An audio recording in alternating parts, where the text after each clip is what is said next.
We all know the real estate market can be finicky with seasonal fluctuations, what we would call the ebb and flow of the market. Hi, we're John and Claire.Hickey of Engel and Voelkers Real Estate. These cycles are often influenced by various economic and demographic and market-specific factors that typically follow a pattern of phases. Let's take a look at these phases. The first one is the expansion phase. That is the boom where the market experiences growth and rising property values.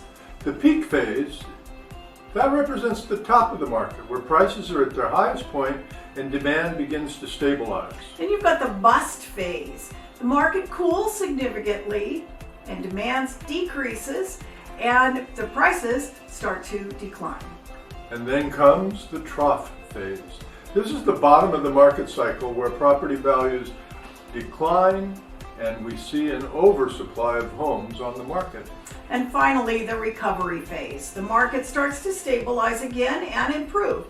Demand begins to pick up, usually with favorable economic conditions. Understanding the ebb and flow of the market is essential for both buyers and sellers. And this is why it's so important to meet with your local area real estate advisor to guide you through these phases. If you'd like more housing data to see what's happening in your local area, reach out to us so we can help you strategize your next move. We're John and Claire Hickey of Engel and Voelkers. We love guiding you home.